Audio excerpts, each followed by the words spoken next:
going on, everybody? My name is Machiavelli, and by this point you'll probably already heard about the Clipse crazy album. Let God sort them out. It's probably album of the year, could be album of the century, could be album of the 2020s or the 2000s. I don't know, but it's crazy and it is up there. It's gonna go in the history of the books. It's one of the best hip-hop albums of all time. But right now, these motherfuckers are on tour. They going crazy. I don't like more than 20 cities or something like that. And I just went to a show over in Orlando a couple of days ago, like 4 or 5 days ago. I cannot remember, but it was, bro. I went to see like Travis Scott when he brought Kanye out, like surprise. I went to see Kendrick, the GNX tour. Bro, this thing, even though it wasn't a venue of only like 2,000, 3,000 people, this thing had the same energy like the Kendrick show or the Travis show. Like, people were on it, bro. They were all locked in. They knew every single word to the songs. They went every time the beat dropped. Everybody went crazy, bro. And when these motherfuckers just standing there, don't saying a word, everybody, like, there wouldn't be a dead moment. You know what I'm saying? People would make sound and noise all the time.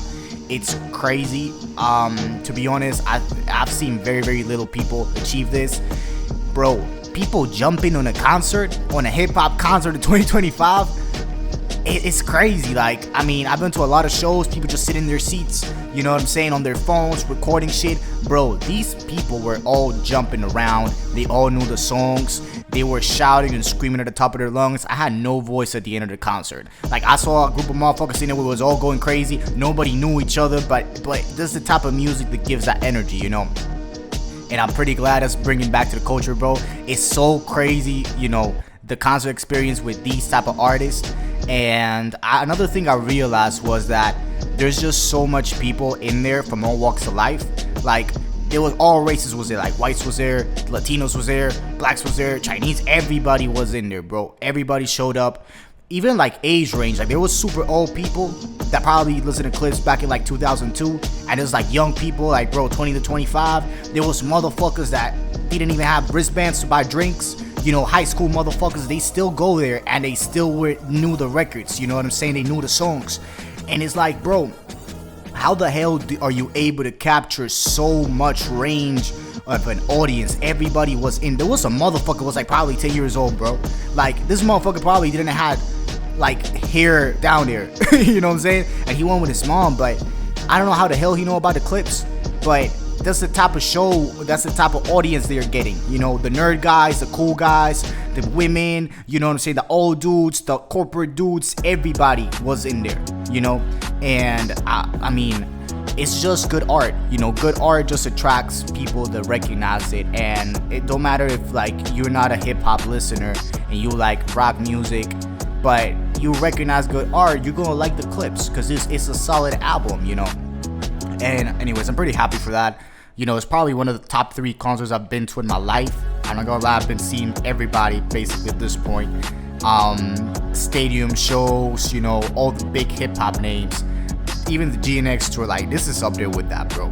Even though it's like a super small venue, it was a club, bro, this was up there with that. You know what I'm saying? And it cost me like $70. It's nothing. I would have paid triple, quadruple that amount of money to go see the Clipse. I'm not joking around. And I'm pretty sure all those people in there too. But anyways, man, what I wanted to say in this video was how revolutionary this release is for the culture. You know, it's, for me, it's a double-edged sword, but it's more positive than negative. So I would say it's like a negative because it's like, it's not even negative, it's just an observation. These motherfuckers are old, but they are like old. You know, Malice is like 52, Push is 48, you know.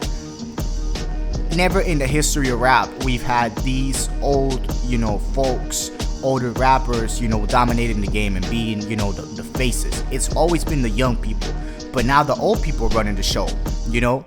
And in a kind of way, it's a good way because the young people are seeing it now. Whoa, what are they doing? You know, it's like these motherfuckers is on the front of everybody. Everybody are, you know, they have the attention of everybody. They're probably doing something right. So now they're going to start emulating them. And we're going to start getting better music, you know.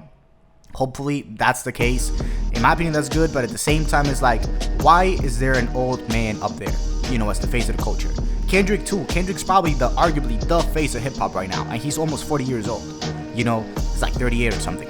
But still, it's like, it was never like that. Nas dropped Illmatic, he was the face in 94, 95 when he was 19 years old. Biggie was like 20 something when he dropped. JC was a little older, but he was 26. But that's nothing compared to, you know, right now with Kendrick or Push or the Clipse. You know, it's still double that age almost, you know. But anyways, I think it's a good thing that they are in there being the example for the young people, but at the same time, where the young people are, you know, hopefully they wake up and they start doing what they're doing, because when they go over and they don't release music anymore, that's when we're gonna be in trouble, because they're the ones carrying hip-hop in their backs right now. You know what I'm saying? It's supposed to be the fathers are taking care of the grandfathers, but at this point, the grandfathers are taking care of themselves, and they're taking care of the whole family, bro. I just got into a point in time that, you know, the next generation gotta take over, but, you know, we've had the same people since 2010s, you know, and very, very little people have been able to get that spot. But anyways, man, I hope, you know, they learn something from the Clipse, but just back to the point, back to the video. This Clipse album is just so important in so many ways. First of all, it proved albums are still a thing, and you could get commercial with albums, and you can make a lot of money with them, and go on tour, and have all the recognition with a rollout. You need an album rollout. Most people don't. Tyler released an album, you know, without any rollout. You know, certain people can do it, but you really need to think it well. When you execute it like the Clipse executed it, bro, you're gonna triplify your sales, you know. And I think they really needed to do that because they were out the game for 15 years, you know. So they did it out of necessity, but you know, the album rollout is only necessary when you have a fan base that's been asleep, or you're trying to get new people, because your fans is going to listen to the album regardless. I don't care if, you know, you're a super fan of Denzel, he drops an Instagram, hey, I just dropped an album, you're going to go listen to it because you're a super fan. But some motherfucker, he never listened to Denzel, he's like, why am I going to hop into this? He didn't got me excited at all, you know. But yeah, a person like Tyler, he's so big, he could just do it, you know. But it's depending on the artist, but this showed everybody, even though regardless of your size, you need an album rollout. And they work, and they are still relevant until this day, despite what everybody else say. It is something that you could really succeed with. I think this has been the highest selling Clipse album on their entire careers, first week sales.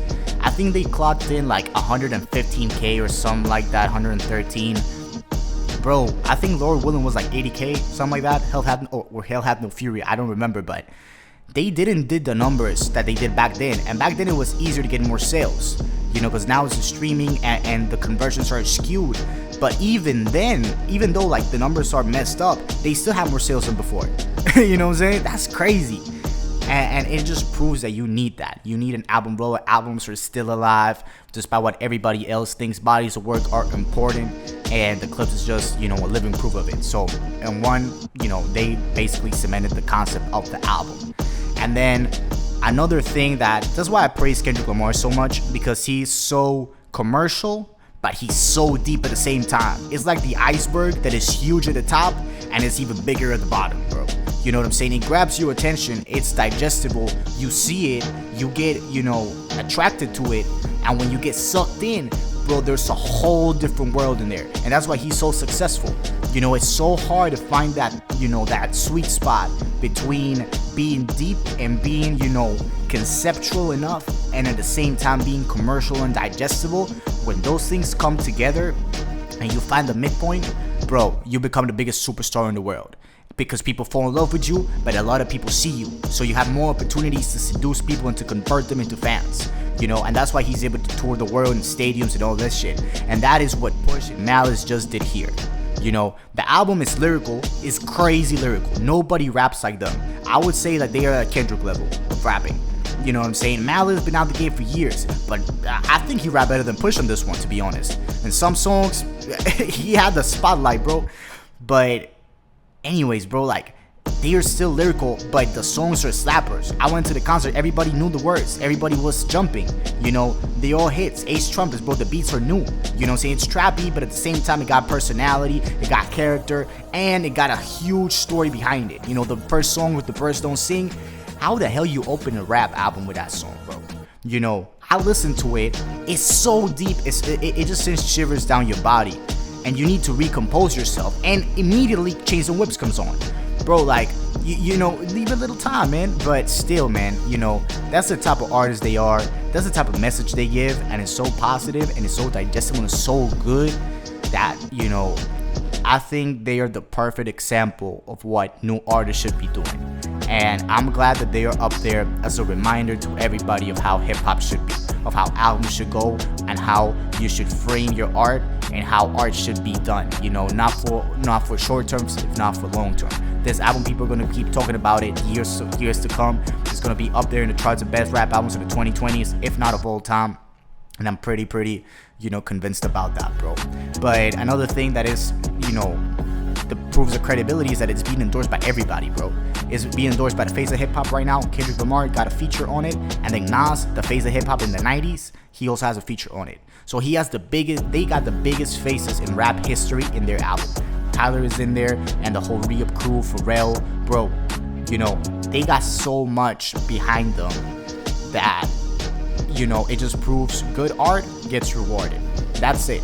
That's what people should see and use as an example, and they should model their careers and approach to art the same way the Clipse is doing. Because all of this, the shows, the reception of the album, the sales, their, you know, their presence, it should be a wake-up call to everybody. You know, it should be, this is how we should do it. Let's model this. Let's make art like this, and, you know, go from there, bro. But they just proved it. I think it's extremely important what they've done. They've done and came and said, hey, lyrical hip-hop, conscious hip-hop, you know, digestible things with substance have not gone out of style. This is what we do. And now everybody is like waking up. Oh, I could make money out of this. We can make, you know, a name of ourselves out of this. Let's go and do it, you know. So, again, perfect example of it. Even though they went through all the label drama, I'm really happy to see them, bro. I'm really happy to see them succeed. Because, I mean, after the parents died, after being dropped by the label and by themselves out of the deal, and keeping the integrity of keeping Kendrick with them, and keeping the song with them, and keeping the message as pure as they wanted to keep it, bro, they went through all the struggles, and now they're seeing the rewards, man. Hopefully they go and get bigger, bro. Hopefully they keep adding more dates on it, they keep doing bigger venues, because what they've just done, bro, is, you know, it's a crazy victory lap. Like Kendrick with the beef, and then dropping GNX, and then going on tour, it's almost the same thing. These motherfuckers dropped the app, they disappeared, the parents died, label drops them, you know, they dropped the album, go on tour, everybody, you know, they did the heroes of everybody, they the face of rap, and now they're reaping the rewards, bro. Nothing is more hip-hop than that. The rags to riches story.